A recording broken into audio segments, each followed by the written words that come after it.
আসসালামু আলাইকুম। আজকে জুম্মার দিন ছিল, দুপুরে নামাজ পড়তে গেছিলাম। নামাজ পড়ে আসার সময় হোটেল খোলা পাইনি। তার কারণ হচ্ছে যে অঞ্চলে আমি আসি প্রচুর পরিমাণ বৃষ্টি হচ্ছে। গত 2-3 দিন বরিশাল অঞ্চলে প্রচুর বৃষ্টি হচ্ছে।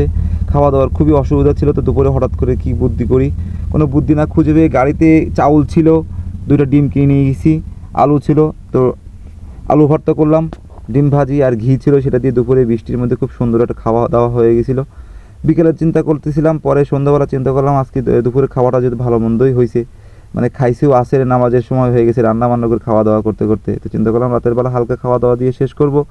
সেজন্য পাশের দোকান থেকে লুডুস নিয়ে আসলাম, আর সাথে সবজি ছিল ঢেঁড়স দিয়ে সুন্দর করে লুডুসটা রান্না করলাম। আসলে খুব মজা হয়েছিল খাবারটা। তো এইভাবেই সময়টা পার করতেছি। কি করব, এখানে হোটেলের কোনো ব্যবস্থা নেই। হোটেলে যেতে হলে অনেকটা রাস্তা যেতে হবে। 20 টাকা 20 টাকা, 40 টাকা, 40 40 80 টাকা লাগবে যাতায়াত ভাড়া। সব মিলায় খুব